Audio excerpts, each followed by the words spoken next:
Howdy. My name is Sarah Catherine Alders, and howdy in itself is a weird thing to say, huh? I mean, the word howdy. There's a lot you can tell about me just from the vernacular I choose to say and how I pronounce or mispronounce words. But before we get into linguistics, a little bit more about me first. I'm 24 years old, a wife to my best friend, and the love of my life for a grand total of 38 days now. A new resident to Tyler, who's learning the lifestyle and joys of all things East Texas. A daughter to my childhood heroes, my parents. A sister to my inspiration, and really, she should be the inspiration of everyone else too. A learner of people and topics that fascinate me, a person who thinks she is a better listener than she probably is. A victim of the band The Killers, a Golden Age Spurs fan and a 2-time state champion basketball player herself.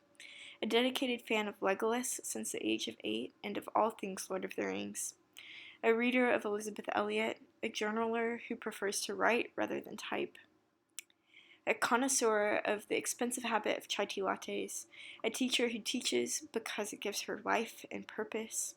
A person who cries when she sees someone else cry and is still learning how to manage her emotions appropriately.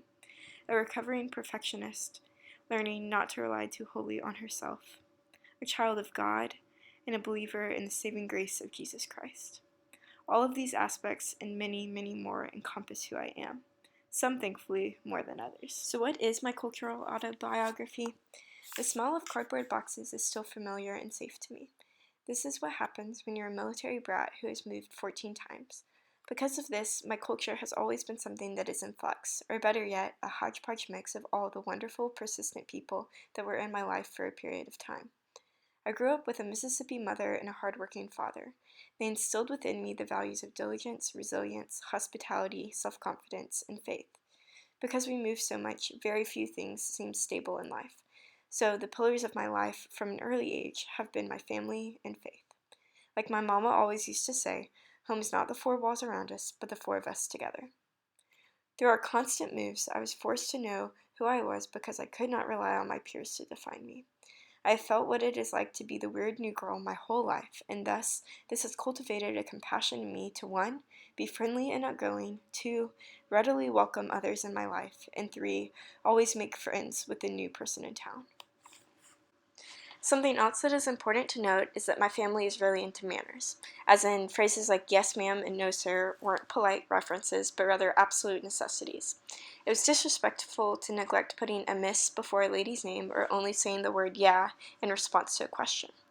Because of my family's culture, I learned how to speak in a way and pattern that was reminiscent of the charm of my mother's southern drawl, and in combination with my early life speech impediment, this has given me an accent that is somewhere in between a southern drawl, a Texas twang, and who really knows what else. In high school, I had the privilege of visiting lots of different countries on various school trips. Once in Turkey, we toured a carpet store where the employees were hand-weaving beautiful rugs. It was here that I met one of the girl workers who did not speak any English.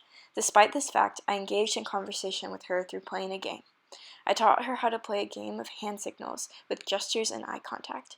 It was an incredible and fun experience of learning how to communicate without actual words. I think that this moment demonstrates the power of human connection and the way that we all are a lot more similar than we think we are.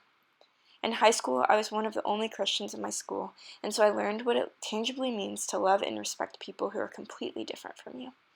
I would not trade my high school experience for anything, and am thankful for how my exposure to so many different races and religions and cultures created me to be someone who is able to listen, respect, and deeply care for others, regardless if we do not agree on things. In high school and in college, I had the privilege of spending extensive time in the country of Slovakia. It was here that I learned of my love for teaching. I lived and taught in Slovakia for a month, teaching, but more so learning from those around me. It was an amazing and energizing feeling to teach English and learn Slovak and connect with those of different backgrounds. This past year, I taught Pre-AP English 1 to freshmen in high school in Katy, Texas. Houston is the most diverse city in the United States, and it was fascinating to learn from my students and watch them bring their experiences into the classroom. Collectively, my students spoke over 9 different languages. Because of my own experiences of interacting with different cultures and learning that the best way to teach is through being willing to learn, I created a classroom that was first of all safe. safe for students to think, try, fail, and try again. It was through the safety of this environment that I taught my students the mantra to always think more deeply, challenging them to always recognize that there are many sides to a story and there should always be more than one perspective. I hope my students leave my classroom wanting to listen and observe the differences of the world around them, empowered with the skills of language and desiring to think more deeply about all things. Looking forward, it goes without question that my personal story and experiences and the people I've met and learned from throughout the course of my life have shaped me into the person I am today. I hope to impart the power of a story to my students and the importance of sharing one's own story and listening to others, recognizing that we are all still changing and becoming a different form of ourselves every day. Thanks, and Giga.